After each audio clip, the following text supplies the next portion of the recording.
Hello, good morning everyone. Today I am continuing my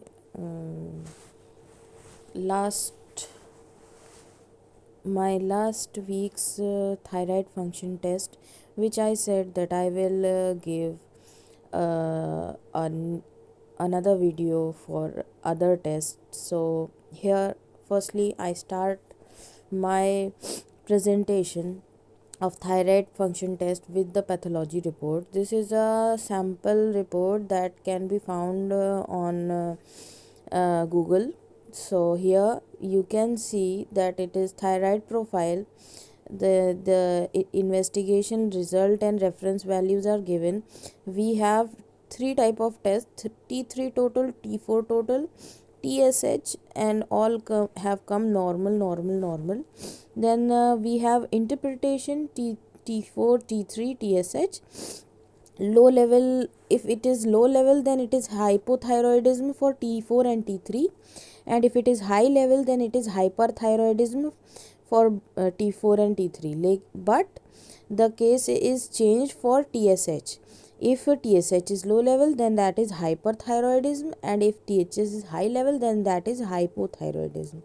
So here this is the lab report, and we need to consult a doctor before reading it ourselves. It is just for academic purposes. Always consult a doctor when doctor says for any reports. Thank you. Now I come back to the reference.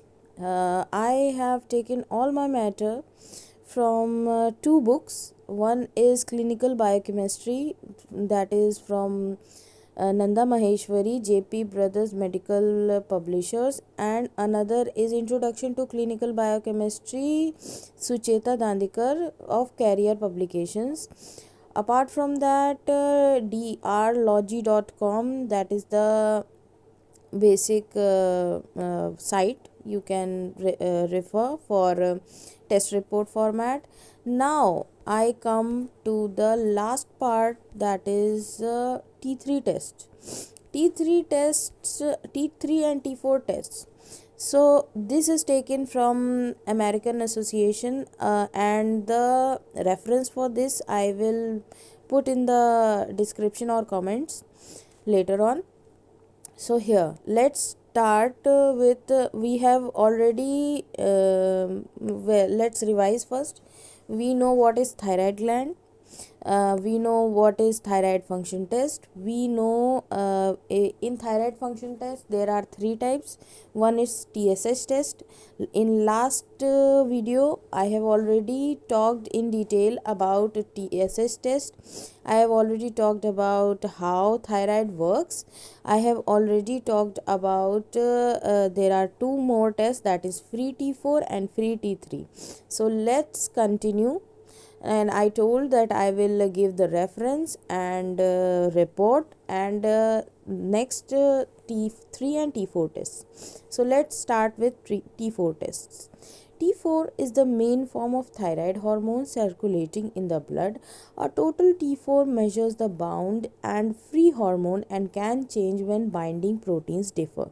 A free T4 measures what is not bound and able to enter and affect the body tissues. Tests measuring free T4, either a free T4 FT4 or free T4 index FTI, more accurately reflect how thyroid gland is functioning when checked with a TSH.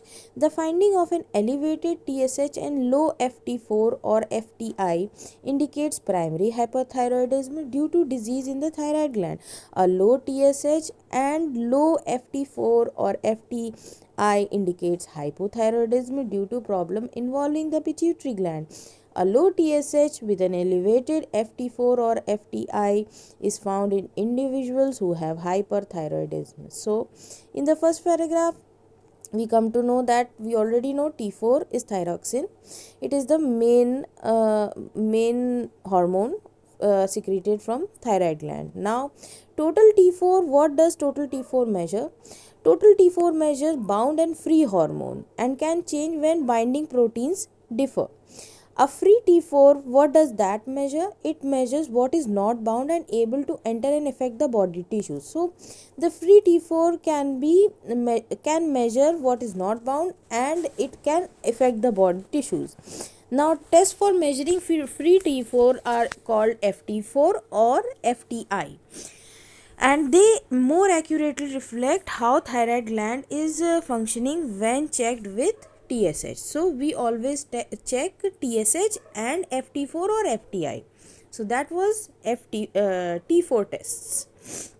I have already told the interpretations in the last videos. Now, T3 test.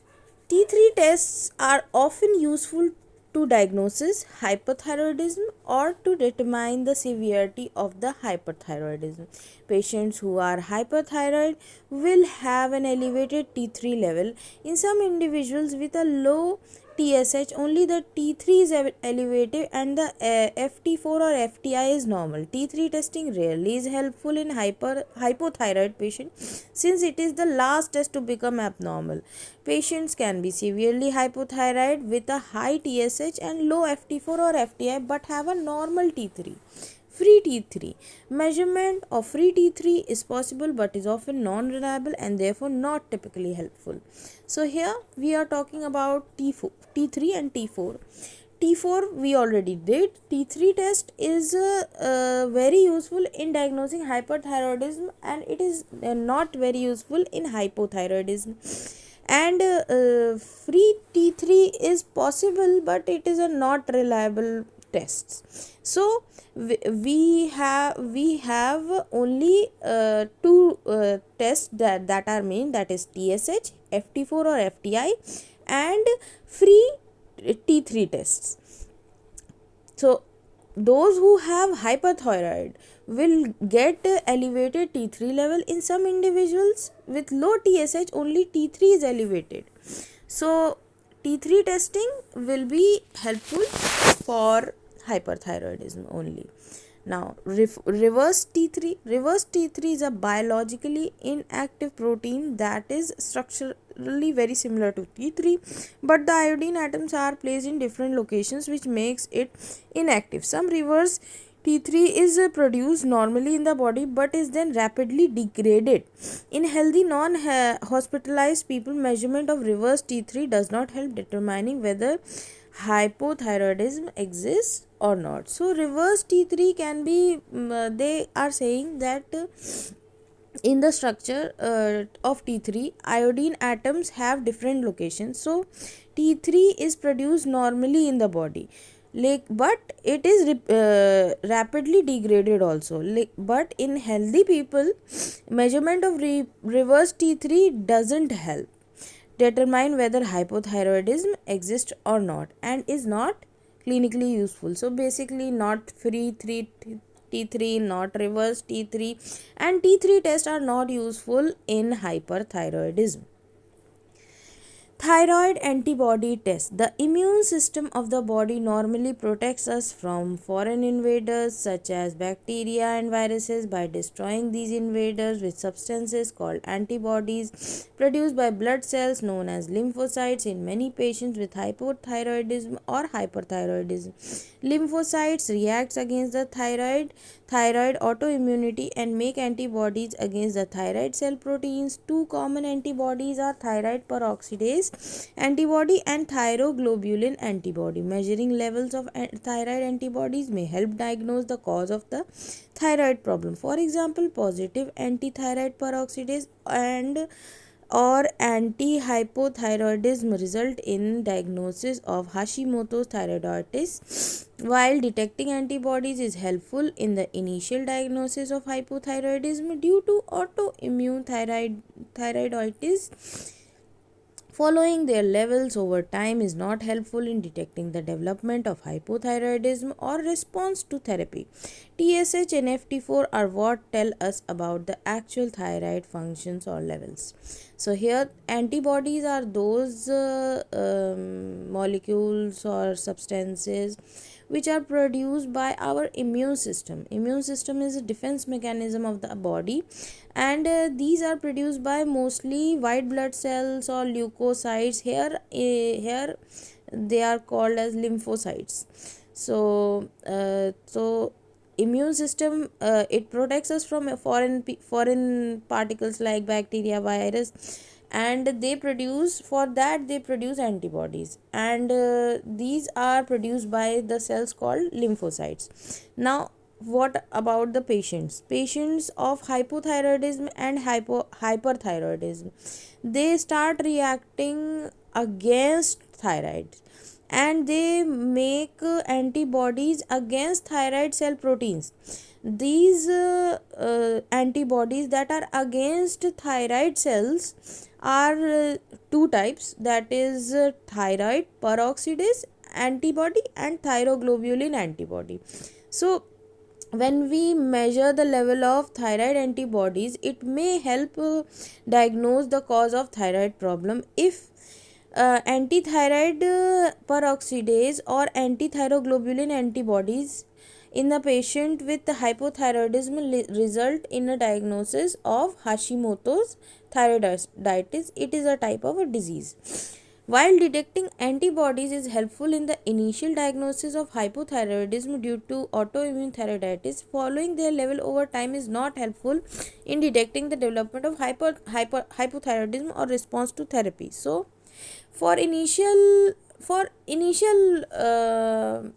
use, it can be used, but later on it is not helpful. So most helpful tests are TSH and FT4. A different antibody that may be positive in a patient with hyperthyroidism is the stimulatory TSH receptor antibody, TSI.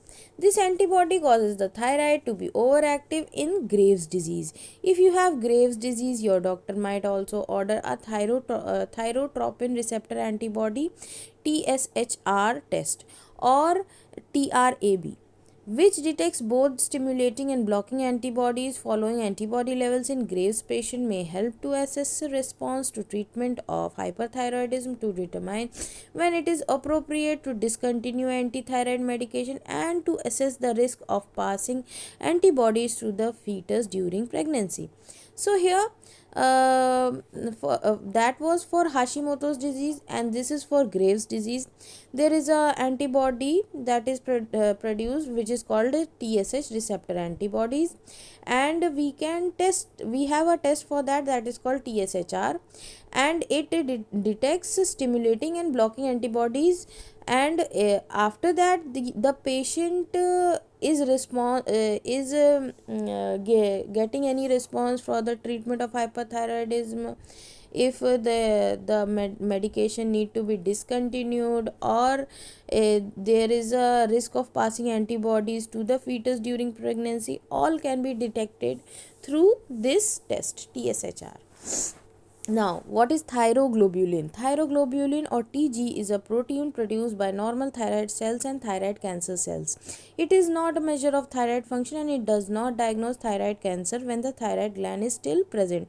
It is used most often in patients who have had surgery for the thyroid cancer in order to monitor them after treatment. Tg is included in this brochure of thyroid function test to communicate that although measured frequently in certain scenarios, an individual TG is not a primary measure of thyroid hormone function test. So TG is produced by thyroid cancer cells mostly, and those who have diagnosed thyroid cancer, they get that test. So most probably those who get a surgery after the thyroid cancer, they are measured for this test, and it is not a primary test, so don't have to worry about TG test. We just have to worry about TSH and free T4, that is FTA FTI test.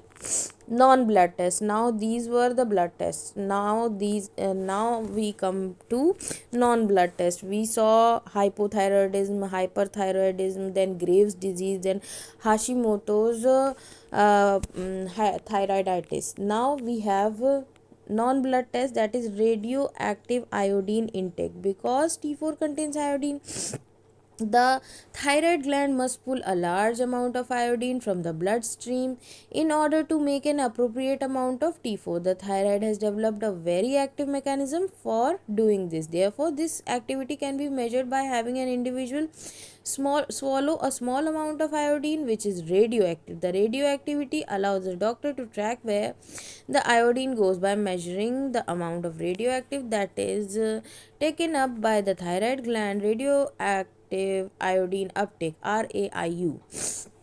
Doctor may determine whether the gland is functioning normally. A very high RAIU is seen in individuals who have whose thyroid gland is overactive, hyperthyroidism, while a low RAIU is seen when the thyroid gland is underactive, hypothyroidism. In addition to the radioactive iodine uptake, a thyroid scan may be obtained, which shows a picture of the thyroid gland and reveals what parts of thyroid have taken up the iodine test. Now that was thyroid nodules brochure. So here they are telling that we take a radioactive iodine, that is RAIU, and if it is high then the condition is hyperthyroidism, if it is low condition is hypothyroidism. It is not prevalent in India. This is a test may be done in America, but it is not prevalent in India. Medications that interfere with thyroid function testing. There are many medications that can affect thyroid function testing. Some common examples include estrogens, such as in birth control pills or in pregnancy, cause high level of total T4 and T3. This is because estrogen increase the level of binding proteins. In these situations, it is better to ask both for TSH and free T4 for thyroid evaluation, which will typically be in the normal range. Biotin, a commonly taken over the counter supplement, can cause the measurement of several thyroid function tests to appear abnormal when they are in fact normal in blood. Biotin should not be taken for 2 days before blood is drawn for the thyroid function testing to avoid this effect. So these are the precautions we pharmacists should tell our patients, that if they are on any estrogens or they are taking biotin. So and women of the age of childbearing age, they should be cautious before taking any thyroid function test. Thank you. That was all about thyroid function tests. Meet you next time.